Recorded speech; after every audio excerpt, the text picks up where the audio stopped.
ការតាក់តែងរដ្ឋធម្មនុញ្ញថ្មីរបស់របបសាធារណរដ្ឋខ្មែរត្រូវបានបញ្ចប់ជាធរមានក្រោយពេលដែលមានការកែចុះកែឡើងបន្ថែមបន្ថយនៅត្រង់ជំពូកអន្តរកាលដែលត្រូវផ្លាស់ប្ដូរពីរបបរាជានិយមមកជារបបសាធារណរដ្ឋនិយមរដ្ឋធម្មនុញ្ញថ្មីត្រូវបានកំណត់ឆ្លងកាត់ការបោះឆ្នោតប្រជាមតិនៅថ្ងៃទី30ខែមេសាឆ្នាំ1972ពេលនោះបន្ទាប់ពីបាតកម្មប្រឆាំងទ្រង់ស៊ីសុវត្ថិសេរីមតៈត្រូវបានស្ងប់ស្ងាត់បាតកម្មថ្មីមួយទៀតក៏បានចាប់ផ្ដើមកម្រើកបង្កើតឲ្យមានភាពវឹកវរក្នុងសង្គមជាតិ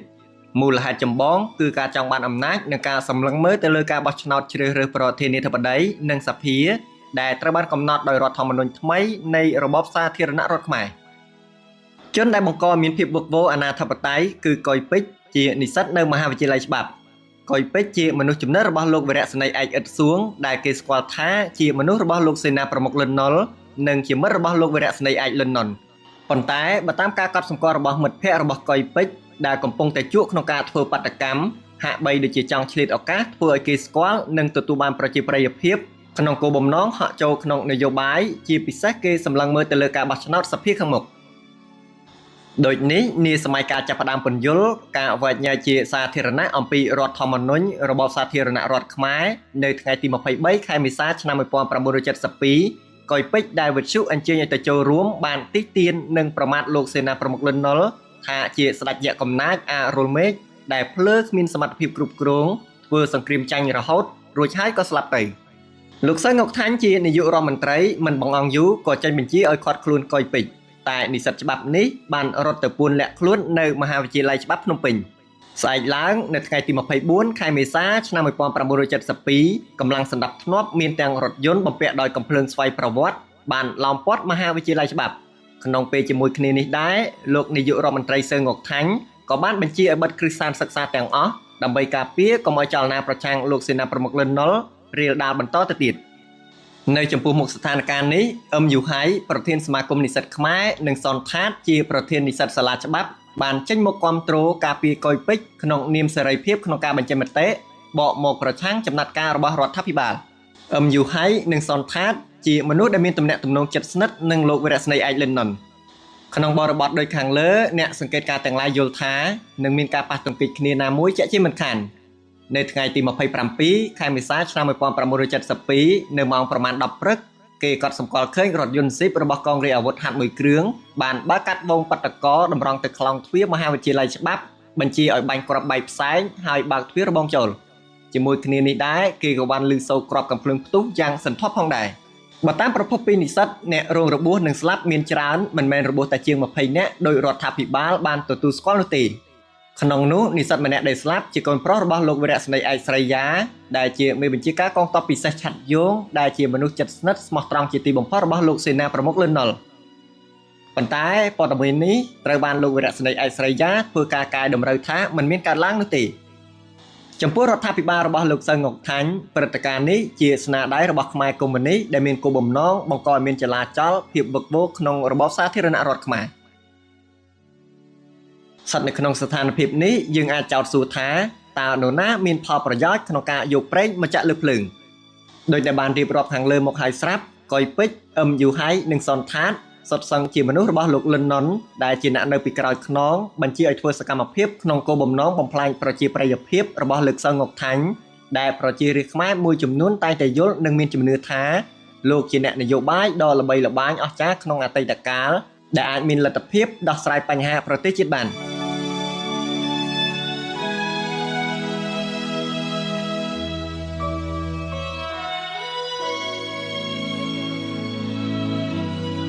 ចំពោះព្រឹត្តិការណ៍ដែលបានកាត់ឡើងនៅមហាវិទ្យាល័យច្បាប់បានធ្វើឲ្យប្រជាប្រិយភាពរបស់លោកសៅងុកថាញ់ចុះថយនៅចំពោះមុខលោកលន់ ណុលក៏ដូចជានៅចំពោះមុខយុវជននិងប្រជាពលរដ្ឋខ្មែរ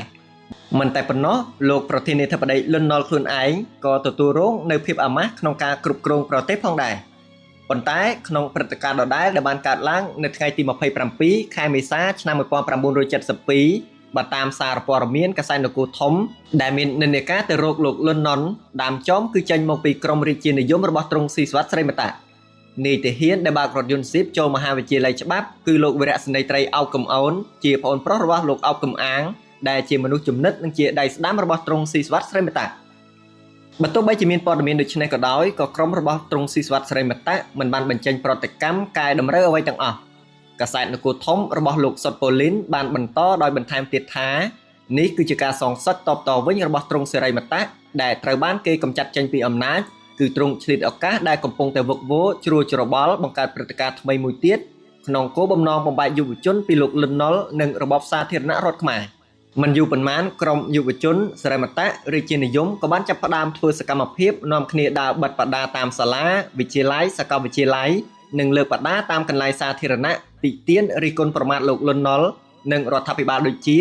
លន់នល់បិតាពុករលួយចុះចេញទៅរដ្ឋាភិបាលចុះចេញរដ្ឋាភិបាលឃាតករលក្ខនឹងលក្ខឯយុវជនមួយក្រុមទៀតក៏មិននៅស្ងៀមដែរបាននាំគ្នាឆ្លើយតបដោយបញ្ចូលឈ្មោះទ្រង់សេរីមតៈនិងលោកលន់នល់ដូចជាសេរីមតៈស្មើនឹងឆ្កែលន់នល់បូកសេរីមតៈស្មើមហាពុករលួយលក្ខនឹងលក្ខបើទោះបីជាមានហេតុផលអ្វីក៏ដោយយើងអាចកត់សម្គាល់ឃើញថាការបាញ់ប្រហារនៅថ្ងៃទី27ខែមេសាឆ្នាំ1972បានធ្វើឲ្យមានការបែកបាក់សាមគ្គីភាពគ្នារវាងយុវជននិងរដ្ឋាភិបាលនៅទីបំផុតរដ្ឋធម្មនុញ្ញសាធារណរដ្ឋខ្មែរត្រូវបានប្រជាមតិនៅថ្ងៃទី30ខែមេសាឆ្នាំ1972គាំទ្រនិងទទួលស្គាល់ជាផ្លូវការការបោះឆ្នោតជ្រើសរើសប្រធានាធិបតីត្រូវបានកំណត់នៅថ្ងៃទី4ខែមិថុនាឆ្នាំ1972បេក្ខជនប្រធានាធិបតីមានទាំងអស់3រូបគឺលោកសេនាប្រមុខលន់នល់លោកអិនតាំនិងលោកកៅអនជាអតីតព្រឹទ្ធបុរសមហាវិទ្យាល័យច្បាប់ដែលធ្លាប់បានប្រឆាំងនឹងនយោបាយរបស់ទ្រង់សេរីមតៈក្នុងខែកុម្ភៈឆ្នាំ1972ក្រុមនីមួយៗសមាគមនីមួយៗនាំគ្នាប្រមូលផ្ដុំតាមបេក្ខជនដែលខ្លួនគាំទ្រជាពិសេសលោកលន់នល់និងលោកអិនតាំ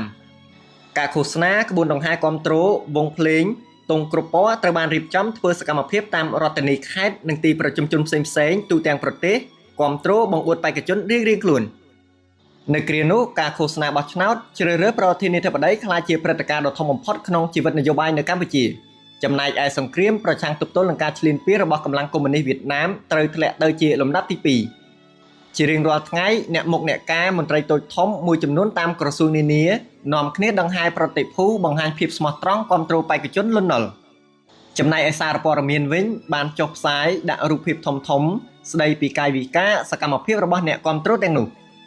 ចំណែកឯបេក្ខជនអិនតាមវិញបានរៀបចំកម្មវិធីវិភាគជជែកដេញដោលគ្នានៅគេហដ្ឋានរបស់លោកផ្ទាល់មានមនុស្សម្នាជាច្រើនតែចេញចូលទៅស្ដាប់ការវិភាគទាំងនោះចំពោះយុវជនមួយចំនួនដែលអស់ជំនឿលើលោកលន់នល់នាំគ្នាទៅគាំទ្រលោកអិនតាមចលនានេះមានលក្ខណៈជាការប្រមូលផ្ដុំអ្នកដែលក្តៅក្រហាយខឹងស្អប់មិនសប្បាយចិត្តនឹងអ្នកដឹកនាំនេះបានសេចក្តីថាមិនមែនដោយសារតែគោលជំហរនយោបាយនិងអកប្បកិរិយាផ្លាស់ប្ដូរមិនច្បាស់លាស់របស់លោកអិនតាមជាចំណុចតាក់ទាញនោះទេគឺអ្នកទាំងនោះមានការខកចិត្តនៅចំពោះមុខស្ថានភាពដែលបានផ្លាស់ប្ដូររត់តាមសឹងមិនទាន់រីឯបេក្ខជនទី3គឺលោកកែអនវិញសកម្មភាពឃោសនាការប្រមូលផ្ដុំហាក់ដូចជាពុំមានអ្វីជាខ្លាំងក្លាអស្ចារ្យដែលគួរឲ្យចាប់អារម្មណ៍នោះទេកម្មវិធីសំខាន់របស់លោកគឺឈរនៅលើការយាងវិលត្រឡប់មកវិញរបស់សម្ដេចសីហនុលោកបានប្រកាសថាប្រសិនបើលោកជាប់ឆ្នោតជាប្រធានាធិបតីលោកនឹងយាងព្រះអង្គឲ្យវិលត្រឡប់មកប្រថាប់នៅកម្ពុជាវិញការឃោសនាបែបនេះបានធ្វើឲ្យមានការភាន់ច្រឡំជាច្រើនក្នុងរង្វង់សាធារណជនដែលយល់ថាប្រសិនបើសម្ដេចសីហនុយាងត្រឡប់មកវិញពេលនោះពួកខ្មែរក្រហមក៏មកជាមួយដែរហើយគេអាចចរចាជាមួយក្រុមនេះបាន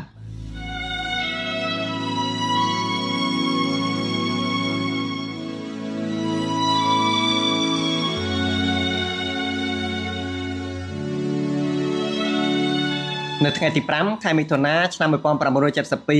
ថ្ងៃបោះឆ្នោតជ្រើសរើសប្រធានាធិបតីក៏បានមកដល់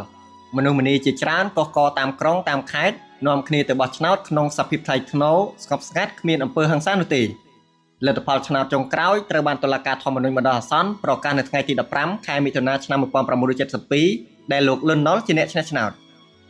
អ្វីដែលគួរឲ្យកត់សម្គាល់នោះគឺនៅទីក្រុងភ្នំពេញ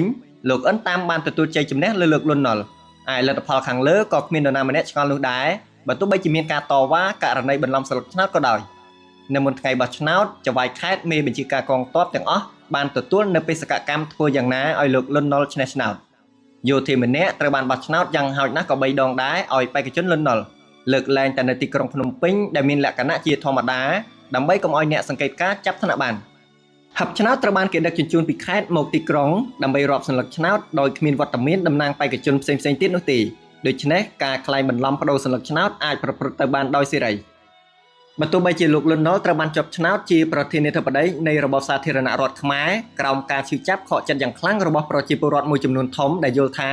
ត្រូវតែផ្លាស់ប្ដូរហើយឈ្មោះរបស់លោកលន់ ណុល មានន័យថាសង្គ្រាមការឈឺចាប់ផ្លោយផ្សាការប្រត់ប្រាស់ទុកវេទនានិងអយុត្តិធម៌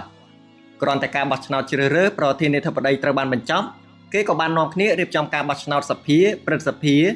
ដែលត្រូវបានកំណត់ប្រព្រឹត្តទៅនៅថ្ងៃទី3និង17ខែកញ្ញាឆ្នាំ1972ការប្រញាប់ប្រញាល់រៀបចំការបោះឆ្នោតទាំងនេះគឺក្នុងគោលដៅបំពាក់ឲ្យរបបសាធារណរដ្ឋខ្មែរនៅស្ថាប័នសំខាន់ៗឲ្យសមស្របទៅជារដ្ឋនិងរបបមួយត្រឹមត្រូវតាមលទ្ធិប្រជាធិបតេយ្យ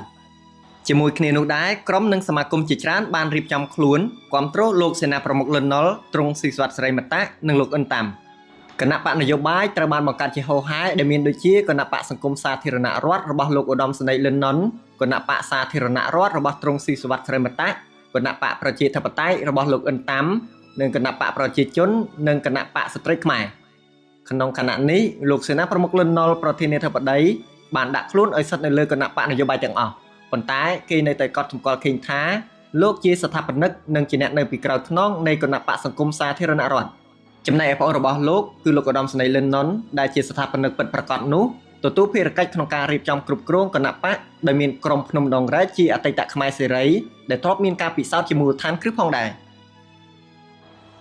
ទ្រង់ស៊ីសុវត្ថិសេរីមតៈដែលដកខ្លួនចេញពីនយោបាយក្រោយបាតកម្មរបស់និស្សិតនៅក្នុងខែមីនាឆ្នាំ1972បានវិលត្រឡប់មកបង្កើតគណៈបកសាធារណរដ្ឋក្នុងឋានៈជាអគ្គលេខាធិការរីឯលោកអ៊ុនតាំវិញបានក្លាយខ្លួនជាប្រធានគណៈបកប្រជាធិបតេយ្យ